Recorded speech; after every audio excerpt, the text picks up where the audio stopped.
This conference will now be recorded. अद्य शनिवासरः अथवा मंगलवासरः श्रावणकृष्ण द्वादशी दिनांक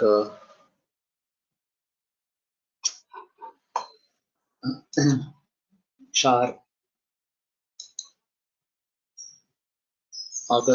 सप्टेंबर 2021 रसरत्न समुच्चय गैरिक प्रकरण शंखं चक्रं जलौकां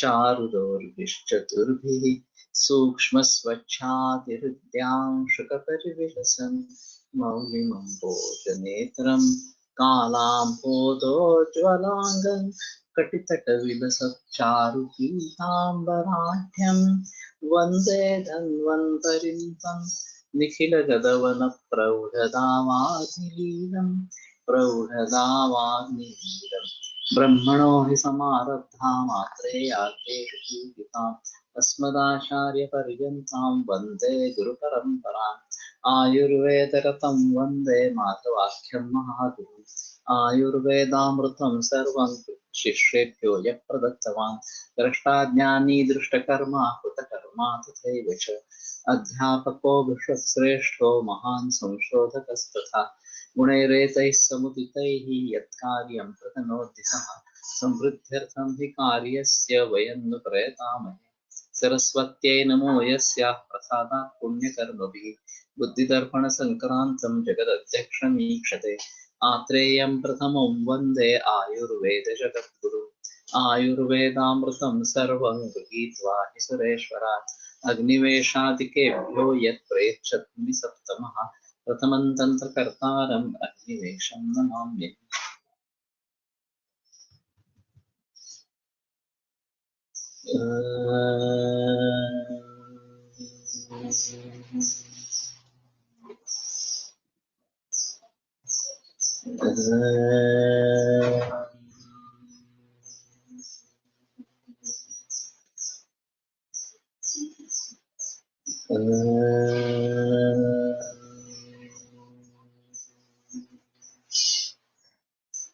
ओम शांति शांति शांति।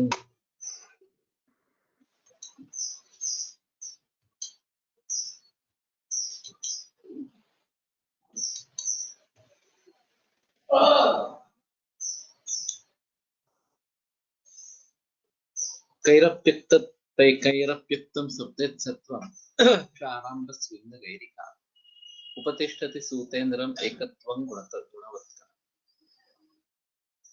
तो जैसे सिद्धिनंदन मिश्रा ने ये बात कही है तो शायद उनसे कुछ पता चले। और श्याम अम्ल इनके साथ स्वेदन करने से इसका सत्व निकलता है और वो पारद के साथ एकत्व हो जाता है उसका, और फिर गुणवत्तर इस प्रकार हो जाता है। तो इसके बारे में जरूर सोचना चाहिए। काशीसम काशीसम वालुकाद्येकं पुष्प पूर्वम अथा। तो वालुकाशीस और पुष्प काशीस ये दो प्रकार के काशीस इस प्रकार के हैं। क्षाराम्ल गुरु धूमाभ्रम सूक्ष्म वीर्यम विषापहम वालुका पूर्वम काशीसम श्वेत्रघ्नं केशरम।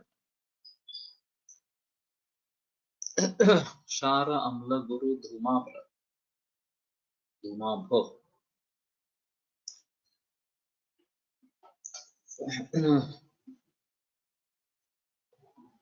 ये अगुरु होगा शायद।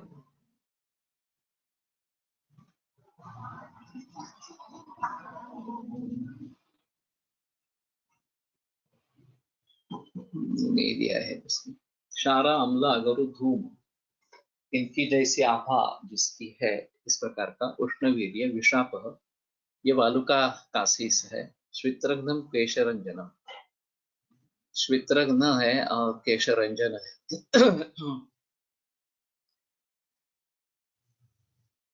पुष्पादिकाशी समति प्रशस्तं सोष्णं कषायाम्लम् अतीव नेत्रियं विषादिलश्लेष्मगतव्रणघ्नं श्वेत्रक्षयघ्नं कशरंजनम। तो पुष्पकाशीस में तो सभी होगा है। तो अति प्रशस्तम किंचित उष्ण कषाय अम्ल अतीव नेत्रिय, ये भी एक खासियत है। विषानिल श्लेष्म गत व्रणग्न, विष वायु कफ इनके रोग का नाश करने वाला, व्रण का नाश करने वाला। क्षित्र क्षय घ्नम कचरंजन, श्वित्र और क्षय इनका नाश करने वाला कचरंजन। वैसे इसमें काफी योग श्वित्र के लिए भी आ रहे हैं, तो ये अहम मुद्दा थोड़ा सा रहेगा। श्वित्र की चिकित्सा कर पाना काफी मुश्किल इस प्रकार का होता है, और रोगी के पूर्व कर्म के अनुसार भी उसमें परिवर्तन आते रहते हैं। तो उस दृष्टि से बता नहीं सकते कि इसमें सफलता मिलेगी नहीं मिलेगी। कुछ लोगों में अच्छी सफलता मिलती है और कुछ लोगों में बिल्कुल नहीं मिलती। कचरंजन यानी कि केश को रंजित करने वाला, तो फलित में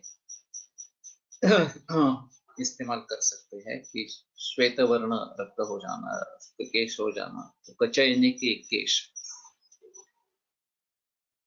तो शायद मैंने कभी इस प्रकार से किया नहीं है, तो अभी खलत ही ज्यादा प्रॉब्लम है, फलित कुछ लोगों में दिखाई देता है।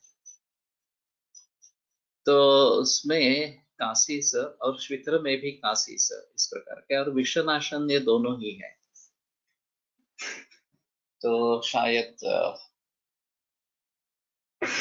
केमोथेरेपी के बाद या केमोथेरेपी के साथ में जो विषय के परिणाम दिखाई देते हैं, ऐसी एक बात है। और पांडु, आश्चर्य है इसमें कहीं पांडु का वर्णन नहीं है। उसमें लोह होने के कारण पांडु में इसका प्रयोग किया जाता है वास्तव में। सकृत भृंगा मुना क्लिन्नम कासेसम निर्मलम।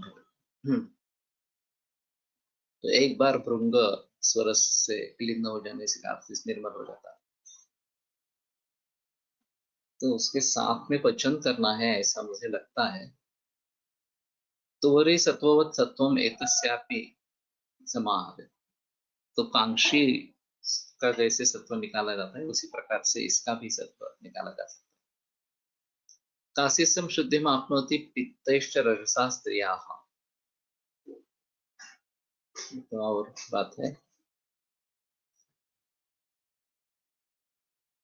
तो स्त्रियों का रज और पित्त, इससे कासीस की शुद्धि होती है।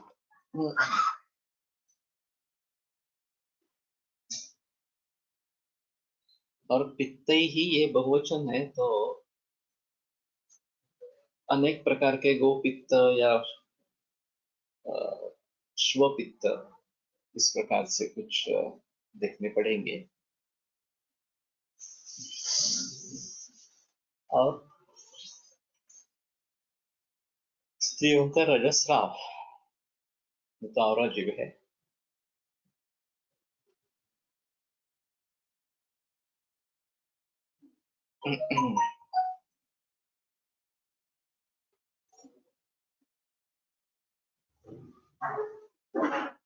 तो इसके रक्त प्रदर के जरिए जो पांडु होता है उसमें शायद इसका प्रयोग करेंगे। रक्ताने पण शुद्धि हुई, हाँ कुछ हद तक हो सकेगी। स्पेसिफिक तो रजस और पित्त ही दिया है, लेकिन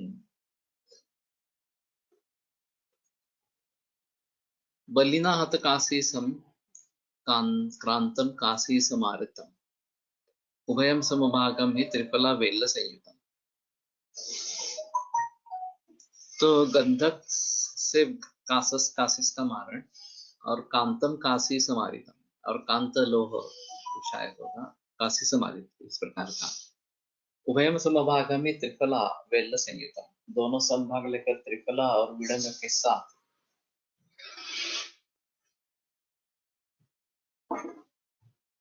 विश्रमांशेर घृतक्षौद्र प्लुतम शाणमितम प्रगे, विषमांशम ऐसा होगा शायद, या विषमांश घृतक्षौद्र प्लुत। घृता और मधु विषम मात्रा में लेने हैं, और शाणमितम, ये जो योग है वो शाण इतना लेना है। प्रगे प्रभाते शिवेन्द्रम अंतिवेगेन श्वित्रम पांडु क्षयामय। यहाँ पांडु का पहले बार निर्देश आया। तो श्वित्र, पांडु और क्षय इन तीनों का नाश करता है।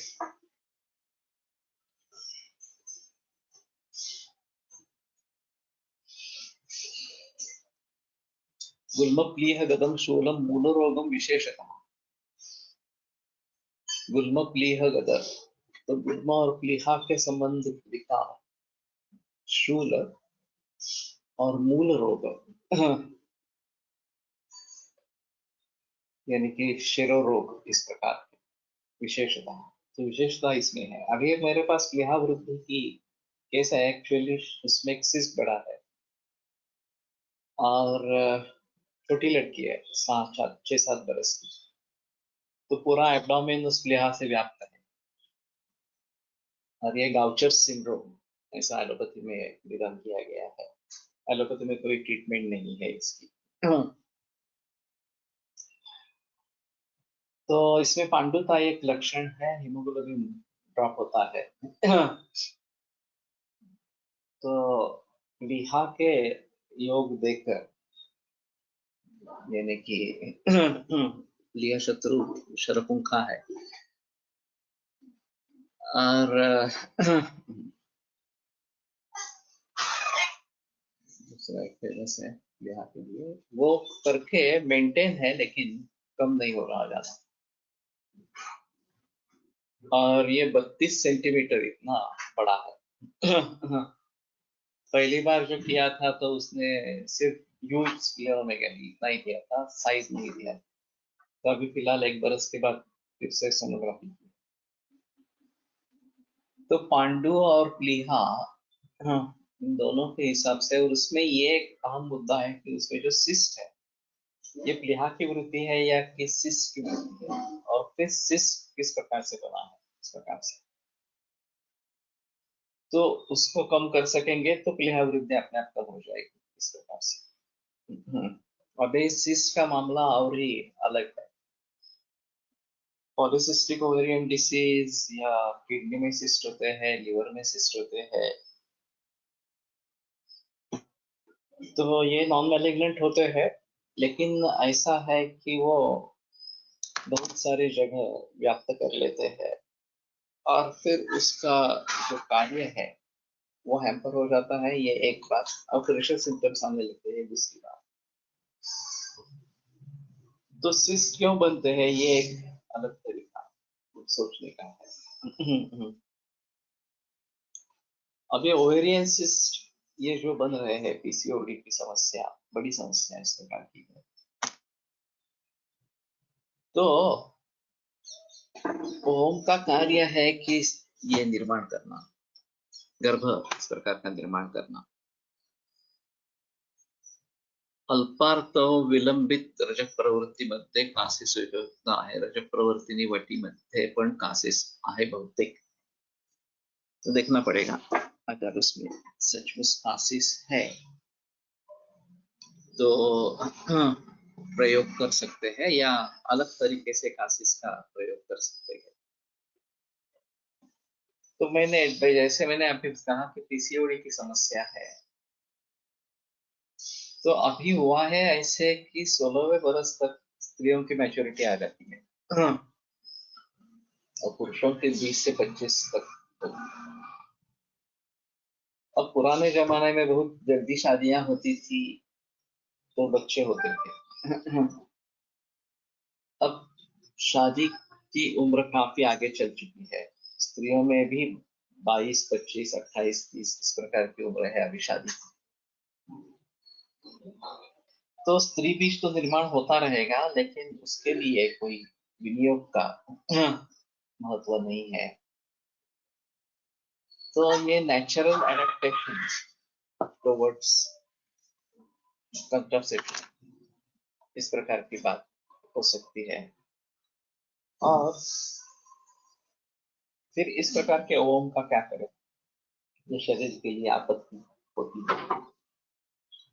तो जो जो ऐसे भाव है कि जिनको बाहर फेंका नहीं जाता, लेकिन वो शरीर के लिए पीड़ादायक इस प्रकार के हो जाएंगे, उनके लिए ये अहम मुद्दा रहेगा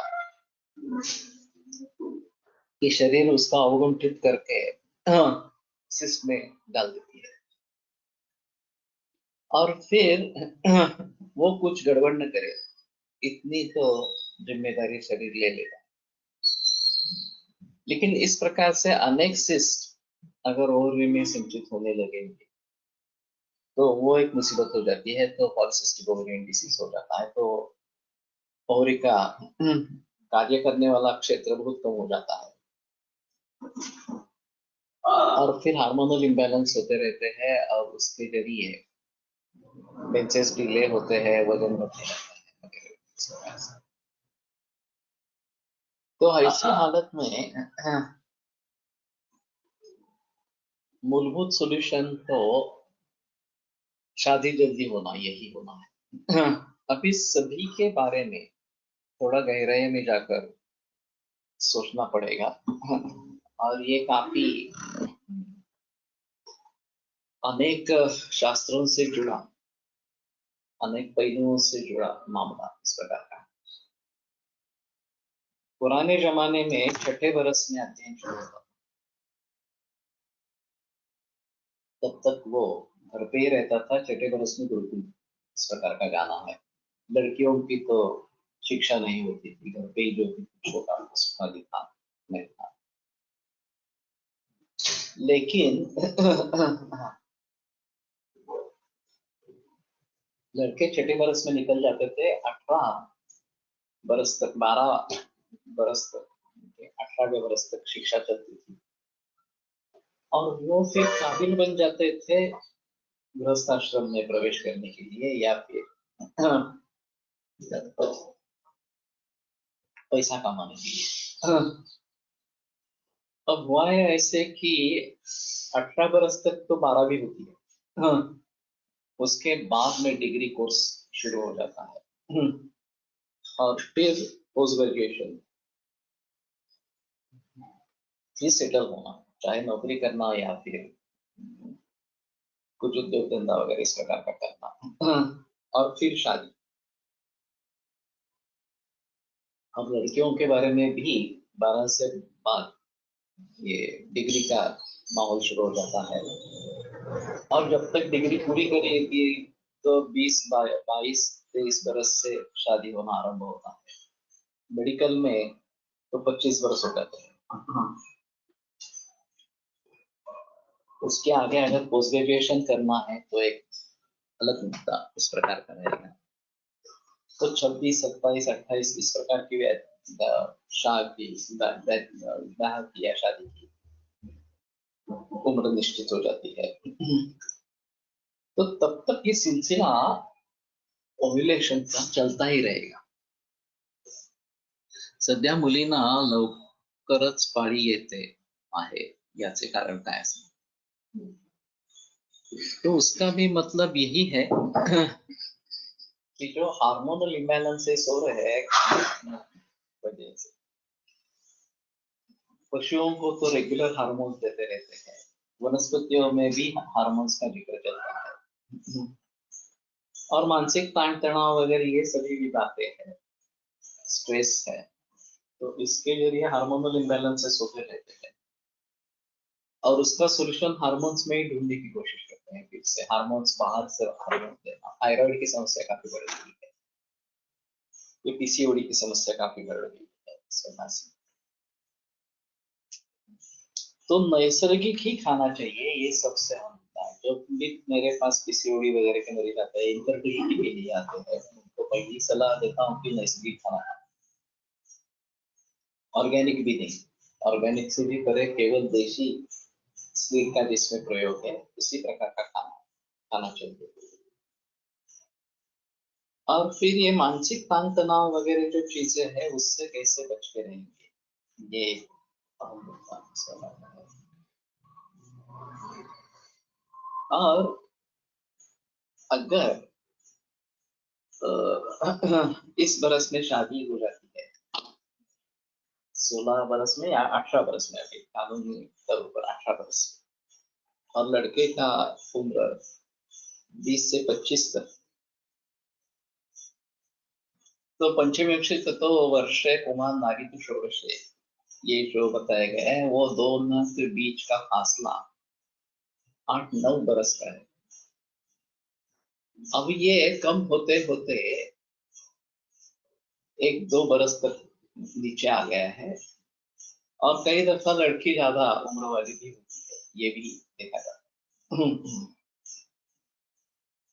तो ऐसी स्थिति में ये इस प्रकार की पीसीओडी वगैरह जैसे की समस्या उत्पन्न होना स्वाभाविक इस प्रकार का रहेगा। व्यवस्थापन महाकषाय याचा वापर पीसीओडी आणि इन्फर्टिलिटी पेशंट्स मध्ये करता येईल का? हो सकता है। तो व्यवस्थापन के बारे में थोड़ा सा सोचना पड़ेगा, ये ज्यादा बेटर ऑप्शन इस प्रकार का होगा। और मूल रूप से अगर इसको सुधारना है तो जैसे मैंने कहा कि सभी लोगों को नैसर्गिक खेती की तरफ मुड़ना चाहिए, यही वास्तव उत्तर है। हम हार्मोन की तकलीफ स्त्रियों में ज्यादा देखने में आती, क्यों? स्पेसिफिक रीजन, कोई स्पेसिफिक रीजन? हार्मोन की तकलीफ, ये क्या है? तकलीफ तकलीफ है। तो उनकी रचना, ये जो स्त्रियों का रोल गर्भधारणा और गर्भ का पोषण करते रहना और बच्चों की देखभाल या परिवार की देखभाल, ये जो हजारों बरस से चला आ रहा है, उसमें अचानक स्त्री मुक्ति आंदोलन से परिवर्तन आ, और फिर औरतें सीखने लगी, कमाने लगी, अपने अपने डिसीजंस लेने लगी वगैरह। पराय तत्व जो उनका था वो काफी हद तक निकल गया है। अभी भी तालिबान वगैरह संस्कृति में, उसको संस्कृति कहेंगे या नहीं कहेंगे एक अलग बात है, लेकिन वहां स्त्रियों के बारे में निर्बंध इस प्रकार के हैं, और पूरे विश्व भर से लोग उसका सामना इस प्रकार का कर रहे हैं। Man the unknown Alexis Carrel ने ये बात कही है कि स्त्री पुरुष समानता नहीं है। जब उनमें नेचुरली डिफरेंस है तो स्त्री पुरुष समानता का नारा क्यों दिया जाता? ये बात उन्होंने 70-80 बरस पूर्व कही। अभी के जमाने में इसके बारे में सोचना काफी इस प्रकार का रहेगा। मैंने बताया था कि ऑस्ट्रेलिया में मैंने व्याख्यान दिया था 1998 में, और मुझे मालूम नहीं, लेकिन इस प्रकार से मैं उस विषय पर कराया। You don't like to have your own kids in your bed, but you want to have cats and dogs instead. ऐसा मैंने कहा। तो मेरे सामने एक औरत बैठी थी 60 प्लस इस प्रकार की थी, और वो फुट पर रोने लगी वही पे। तो मैंने कहा कि sorry if I hurt you, but this is a fact. तो उसने जवाब दिया, नहीं आप सही कह रहे हैं, ये सभी स्त्री मुक्ति आंदोलन से शुरू हुआ है।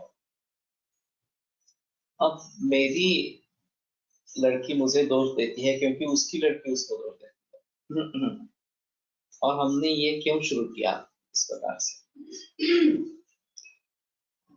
अब स्वतंत्रता ये एक सभी विश्व भर का या जो प्रगत देश है सो कॉल्ड, उनका एक माहौल है कि हर व्यक्ति स्वतंत्र है और उसको अपने अपने निर्णय स्वयं लेने हैं इस प्रकार से। और ये बचपन से ही इस प्रकार का स्वतंत्रता का किया जाता है ऐलान। तो 6 महीने वाला बालक भी अलग रूप से सोना चाहिए, ज्यादा से ज्यादा 1 बरस तक तो अलग होना ही है, इस प्रकार का विदेशों में प्रचलन। अब बात बनती है कि षोडश वर्षात बालः, 16 बरस तक बाल है और तब तक उस पर निगरानी होनी चाहिए, जो उसके माँ बाप है, माता पिता है, उनको उनकी देखभाल करना है, उनमें अच्छी आदतें डालनी है, बुरी आदतों से उनसे उनका रक्षण करना है, वगैरह वगैरह इस प्रकार से। लेकिन विदेशों में ऐसा होता है कि जैसे ही पौगंडावस्था शुरू हो जाती है वैसे ये बाहर निकलने लगते हैं। और घर से बाहर हो जाएंगे तो बस सबसे बड़ी समस्या होती है कि अर्निंग की। तो अर्न एंड लर्न ये बात है कि आप कुछ ना कुछ काम करते रहेंगे। और होटल में वेटर या वेट्रेस का काम आसानी से मिलता है और आमदनी भी अच्छी होती है कि जो तुम्हारे लिए या फिर तुम्हारे पार्टनर के लिए भी उपयुक्त हो, इस प्रकार से मिनिमम वेजेस एक्ट है। लेकिन इससे ऐसा होता है कि शिक्षा छूट जाती है। जो यहाँ से भारतीय विदेशों में जाकर वहां पे स्थायी इस प्रकार के हो गए, उन सभी का अनुभव यह है कि ये टॉप लेवल पर चले जाते हैं, क्योंकि टॉप लेवल पर वहां स्थानिक कोई नहीं है, उनकी शिक्षा ही नहीं है, वो बहुत ही कम लोग कंट्रोल वो करते हैं, उसमें संदेह नहीं है, मैनेजमेंट उनके हाथ में होती है, लेकिन टेक्निकल नॉलेज नहीं है उनको, तो उस विषय का ज्ञान नहीं है। और इसीलिए अभी ये मत्सर आरंभ होगा। जो भारतीय विदेशों में जाकर बसे हैं वो अच्छा खासा कमाते हैं, अच्छी खासी जिंदगी जी लेते हैं। तो जो स्थानिक है उनको लगता है कि ये हमारी रोटी छीन ले रहे हैं, इस प्रकार से। और फिर उनके बारे में मत्सर बढ़ने लगता है, ये एक प्रकार का द्वेष आ जाता है, और ये काफी अभी बढ़ रहा है। तो ये ब्रेन की जो बात हो रही थी कि यहाँ से जो क्रीम है वो विदेश में निकल जाता था, जो इंटेलेक्चुअल है अच्छे लोग, उसमें थोड़ी रोक आ गई है। हाँ। अब भारत में भी कुछ बहुत सारी उपलब्धियां हैं और लोग यहाँ रहकर उनकी बुद्धि का प्रयोग करके अच्छा खासा कमा सकते हैं। आईटी फील्ड में पर्टिकुलरली इंजीनियरिंग ये ज्यादा इस प्रकार का है। हाँ। अब बात ये है कि इस प्रकार की स्वतंत्रता को उद्घोषित करते रहना, स्वतंत्रता से जीने की कोशिश करना, ये सब चीजें तकलीफ वाली इस प्रकार की है, क्योंकि उस समय निर्णय लेना ठीक नहीं होता। मैंने बहुत बच्चों के बारे में देखा है कि 11वीं में जब निर्णय लेना पड़ता है आर्ट साइंस कॉमर्स इस प्रकार, तो एक जनरल ट्रेंड है कि अच्छे मार्क्स है तो साइंस में जाओ, उससे थोड़े कम है तो कॉमर्स में जाओ, और कुछ नहीं है तो आर्ट्स में जाओ, फाइन आर्ट्स वगैरह तो उसके बाद में इस प्रकार के। वहां जाकर तुम भली भांति संभल पाओगे नहीं पाओगे, अच्छी आमदनी कमा सकोगे नहीं सकोगे, वगैरह अलग इस प्रकार की बात। और तंत्र कौशल्य ये एक अलग चीज है। आईटीआई जैसे जो है वो, तो लेकिन उसमें ज्यादा आमदनी नहीं होती है, ये भी बात सही है इसके पास। और फिर घर का कल्चर कैसा है, घर की आर्थिक स्थिति कैसी है, धर्म कौन सा है, संस्कार किस प्रकार से है, इन सभी बातों पर उसकी मानसिकता बन जाती है।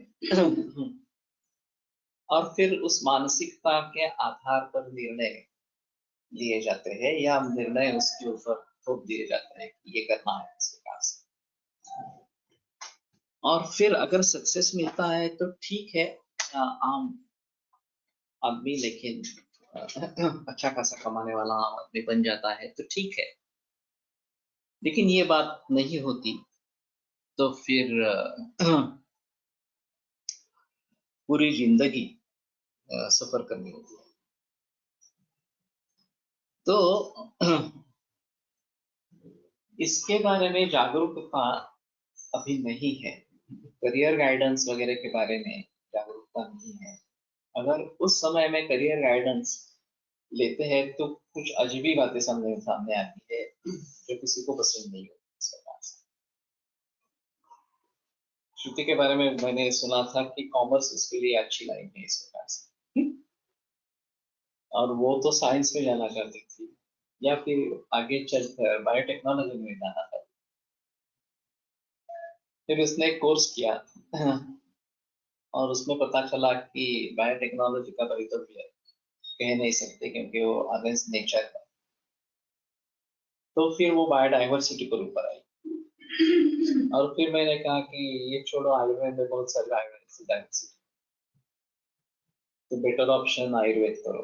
तो वो मान गई, आयुर्वेद में आ गई, और आयुर्वेद में आ गए तो संतुष्ट होगी क्योंकि काफी सारा घर पे ही सीखने के लिए मिला। तो ये निर्णय कैसे लिए जाते हैं ये समझना काफी मुश्किल इस प्रकार का है। और एक समाज शास्त्र हमारे लिए एक विषय है जो स्कूल लेवल पे रहता था। तिलक महाराष्ट्र विद्यापीठ में समाज शास्त्र का एक विभाग है, और मेरा संबंध उन लोगों से आता रहा। उनकी कुछ किताबें मैंने देखी, पढ़ी थोड़ी सी। तो मुझे लगा कि ये एक आवश्यक विषय है और लोगों तक पहुंचाना चाहिए, लेकिन ये दुर्लक्षित विषय है। मानव समाज का एक हिस्सा है, समाज के बिना रहता नहीं है, और समाज के बारे में, सामाजिक स्थिति के बारे में किसी को कुछ पता ही नहीं। तो ये कैसे होगा? तो ये अहम मुद्दा इस प्रकार का रहेगा कि सामाजिक स्थितियों में अगर परिवर्तन लाना है तो कैसे करेंगे। तिलक और आगरकर, इनका एक बड़ा वाद या वितंडा इस प्रकार का हुआ था, और उसका विषय था कि स्वातंत्र्य पहले या सामाजिक सुधार पहले। तिलक का कहना था कि पहले स्वातंत्र्य होना चाहिए, तो हम अपने निर्णय अपने आप ले लेंगे, और आगरकर का कहना था नहीं, पहले समाज सुधार होना जरूरी है, हमारा समाज एक संघ नहीं है। उसमें काफी अलग अलग इस प्रकार के पंथ हैं, और वो स्थिति आज भी चल रही है। स्वातंत्र मिल गया, लेकिन स्वातंत्र मिलने के बाद भी जो भेदभाव की नीति ब्रिटिशों ने अपनाई थी वही चली गई, उसमें कुछ परिवर्तन नहीं आया। जाति धर्म के आधार पर देश के टुकड़े टुकड़े इस प्रकार के होते हैं, और राष्ट्र भावना जो प्रबल होनी चाहिए उसके बारे में किसी को भी दिलचस्पी नहीं है, किसी भी पक्ष को दिलचस्पी नहीं है, क्योंकि वोट बैंक जो है वो जाति के बन देता है इस प्रकार की। और फिर ये आरक्षण वगैरह इस प्रकार के मुद्दे आते रहे। सभी के लिए शिक्षा दे पाना ये सरकार का कर्तव्य होना चाहिए था। वो उन्होंने पहले स्कूल लेवल पर रखा, फिर प्राइमरी लेवल पर रखा, प्राइमरी स्कूल तक रखा इस प्रकार से।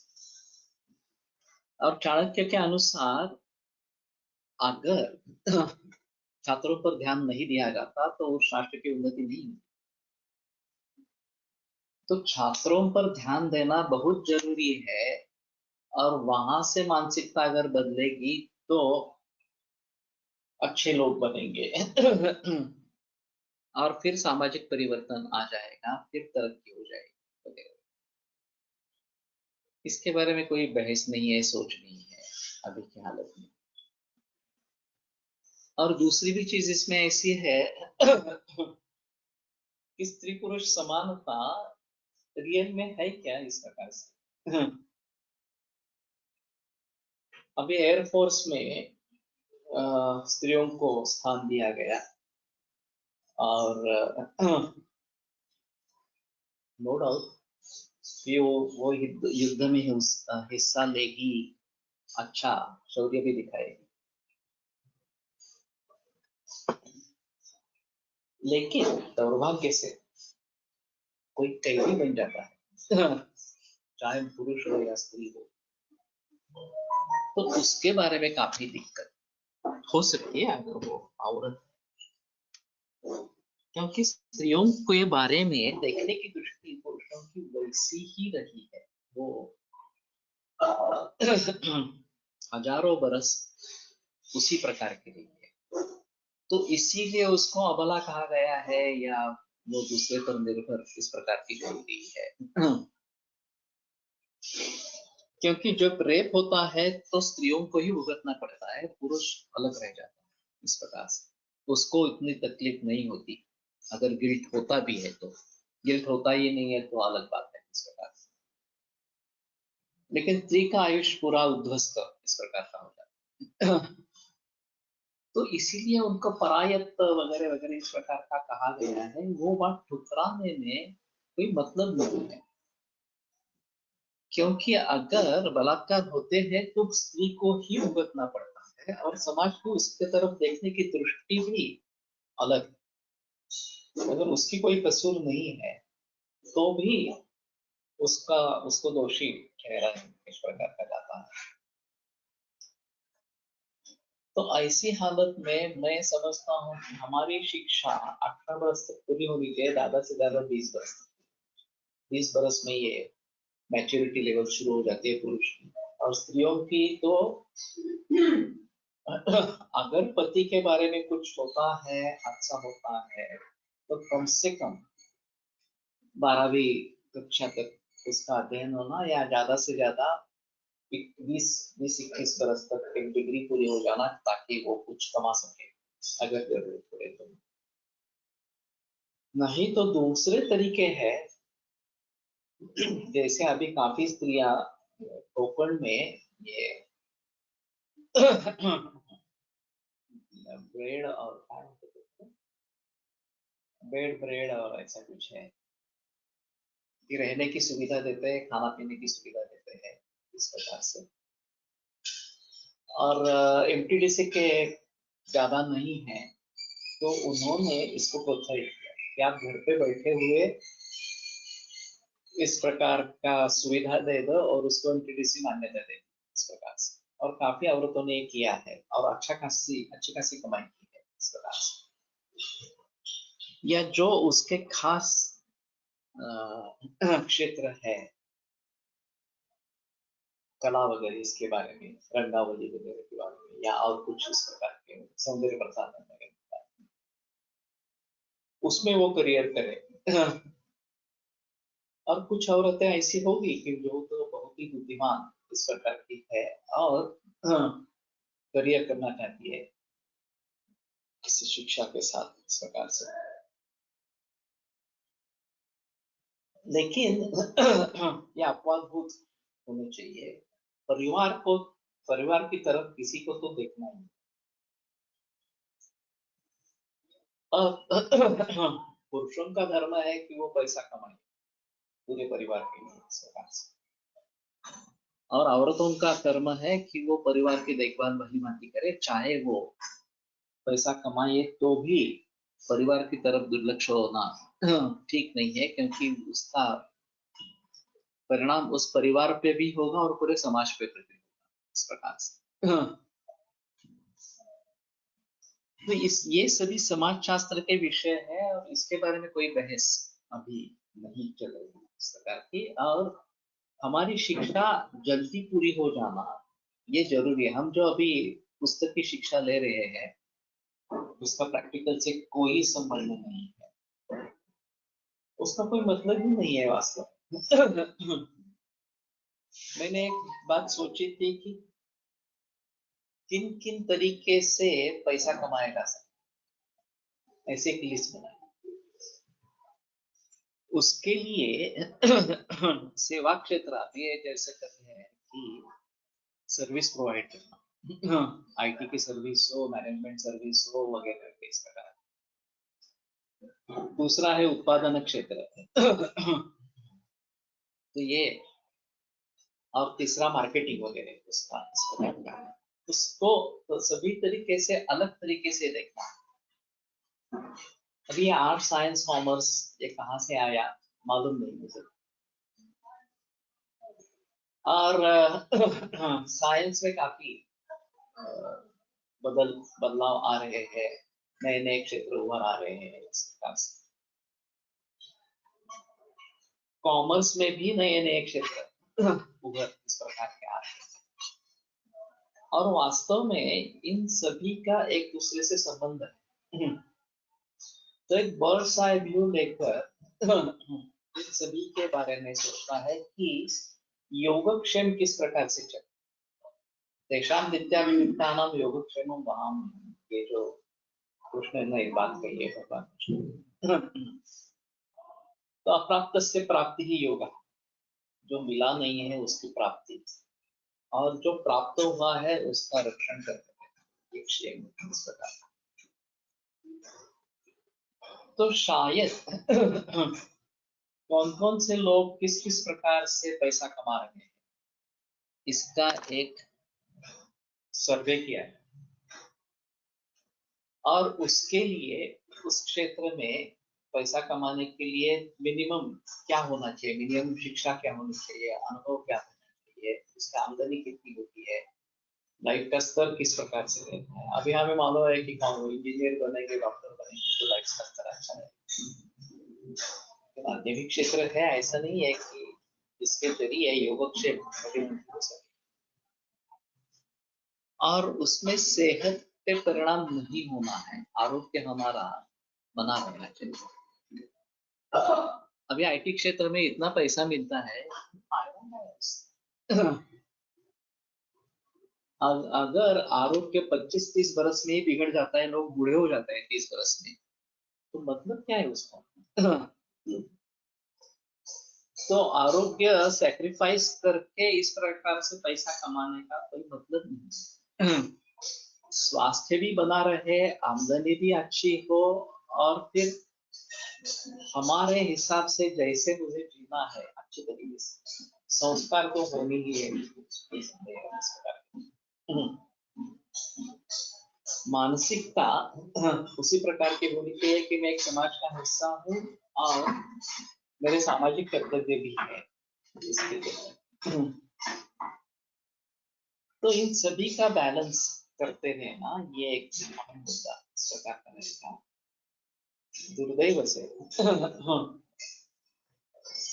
ये शिक्षा गुरुकुल में आती थी, गुरु आदर्श गुरु सामने थे, तो उनका अनुकरण करते हुए बच्चे भी उस प्रकार से बन जाते थे। अब अनुकरणीय व्यक्ति कौन है यहाँ पे?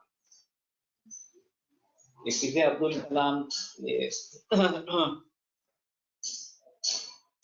बाकी इस प्रकार की जो बुजुर्ग लोग रहे हैं इस प्रकार से,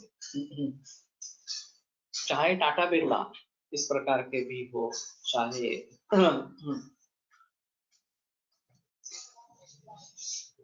ये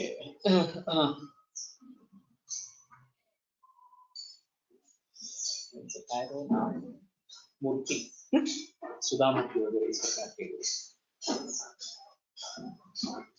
तो सारा भाई विक्रम सारा भाई जैसे लोग, तो इन्होंने आदर्श खड़े किए, ये तो सही है, पैसा भी अच्छा कमाया लेकिन नैतिकता से। तो ये आदर्श होने चाहिए हमारे सामने।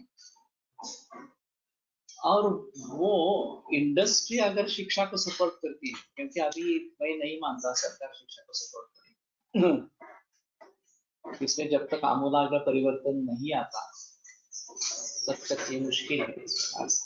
तो हर क्षेत्र के लिए किस प्रकार का शिक्षा का पैटर्न होना है, मिनिमम क्वालिफिकेशन क्या होना है, और ये सभी 18 या 20 वर्ष तक पूरा हो जाना है, तब से कमाना आरंभ होना चाहिए, गृहस्थाश्रम में प्रवेश करना है। तो अगली पीढ़ी, ये जो लोग 50 वर्ष में होगी, ज्यादा से ज्यादा 45 या 50, तो अगली पीढ़ी आ गई। अभी ये सब माहौल इतना बढ़ गया है, उम्र इतनी बढ़ गई है शादी की, कि उनके माता पिता बूढ़े हो चुके होते हैं, 60+ हो गए, और फिर पोता हो या पोती हो, उनकी निगरानी वो नहीं कर सकते हैं। ये जो एकत्र कुटुंब पद्धति पहले थी, परिवार, वो नहीं रही। और फिर उनकी निगरानी कौन करेगा, बच्चों की निगरानी कौन करेगा? अभी भी कुछ न कुछ उपाय ढूंढते हुए ये कर लेते हैं थोड़ा सा, लेकिन विदेशों में तो सभी सीनियर सिटीजन होम में बात करेगा। लड़का तो 13-14वें वर्ष में ही घर छोड़ देता है लड़का है। और उनके लड़के लड़कियां होती है, वो भी उसी प्रकार से घर छोड़ देते हैं। और वो घर छोड़ेंगे नहीं तो एक मानसिकता, सामाजिक मानसिकता इस प्रकार की है कि उनमें कुछ अल्लाह हो इस प्रकार, ये बड़ा अजीब चक्कर इस प्रकार का। और हमें मूल रूप में जाकर उसके बारे में सोचना है कि कैसे करेंगे आगे, कैसे बढ़ेंगे, पूरे समाज को लेकर कैसे आगे। भारत एक संघ नहीं था, और इसीलिए विदेशी आक्रमण हुए, और विदेशी आक्रमणों के कारण इतनी परतंत्रता इस प्रकार की हो गई।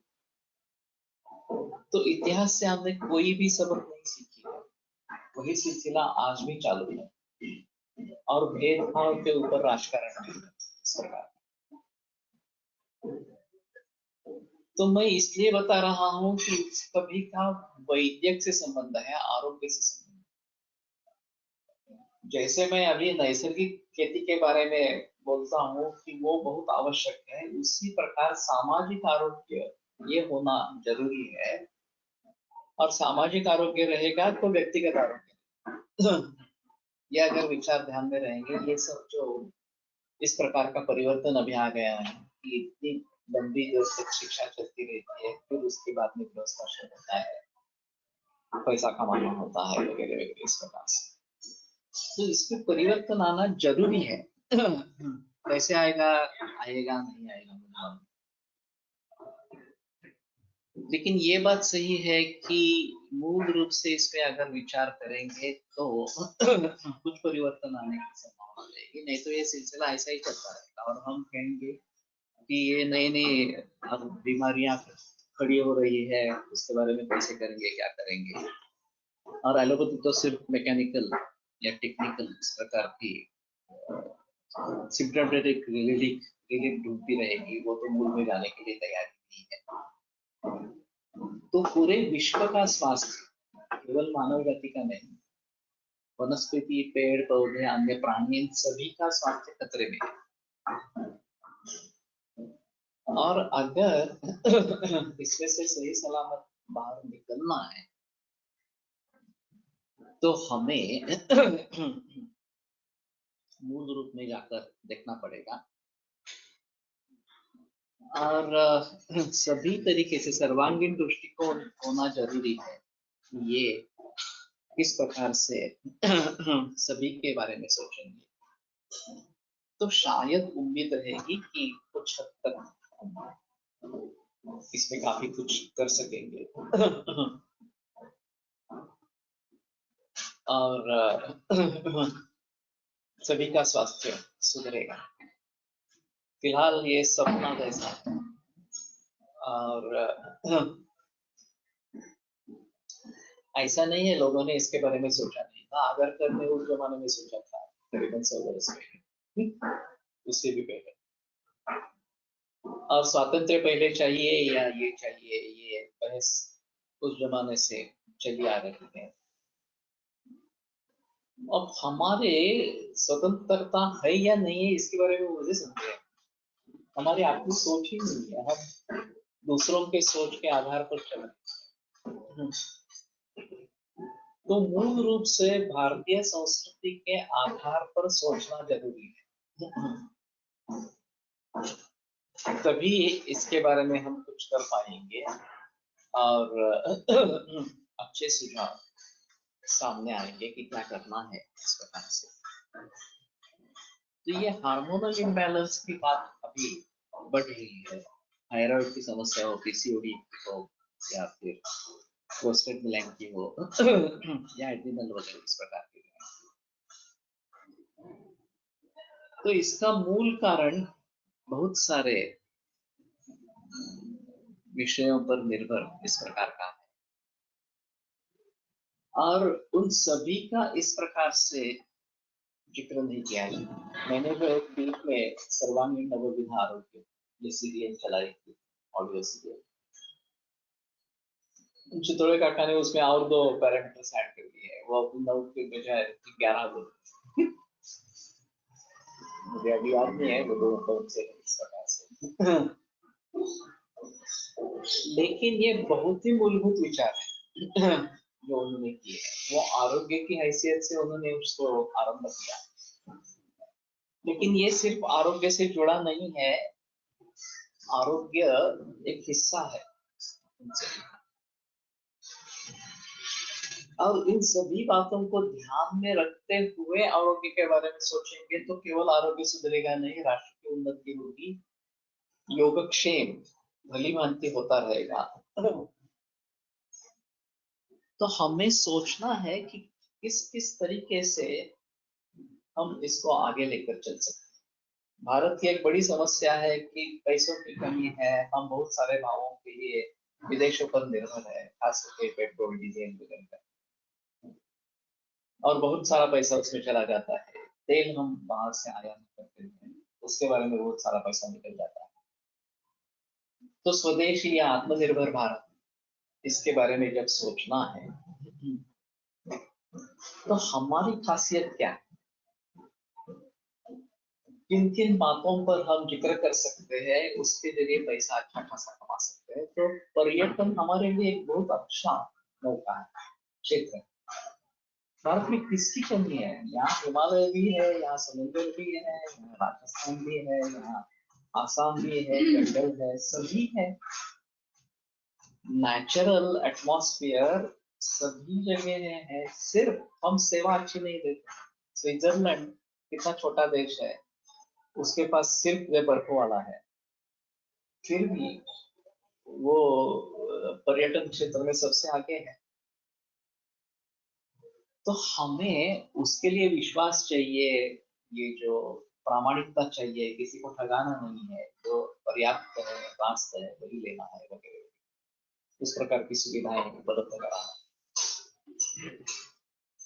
तो शायद या मेडिकल टूरिज्म के लिए भी भारत में काफी स्कोप है।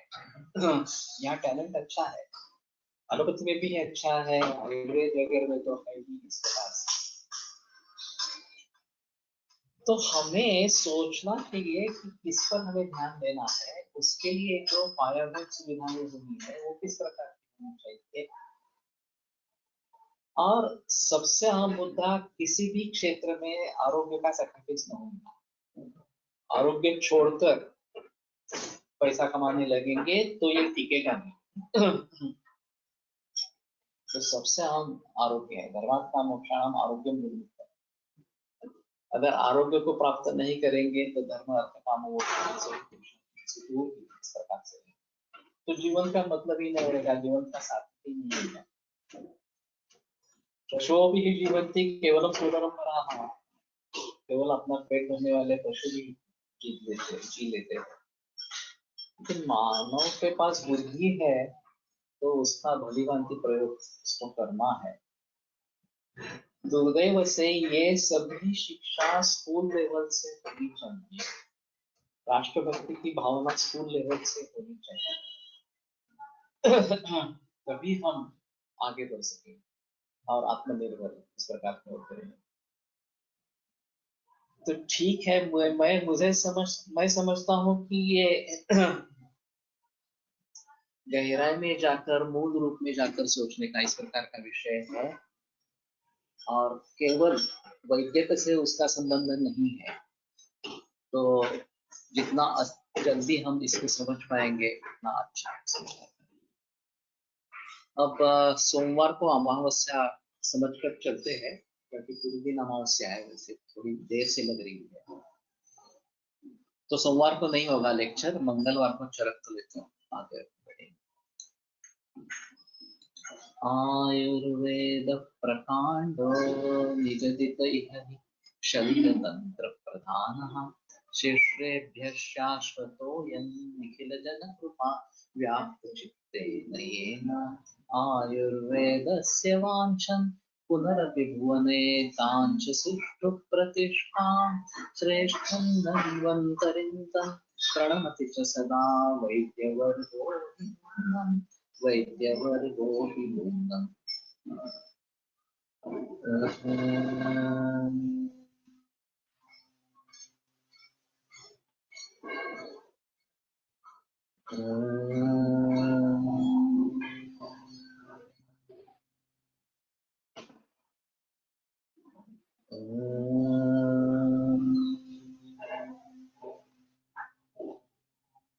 ओम शांति शांति शांति। विरम्यते व्याख्यान अपराध मंगलवासरे पुनरपि।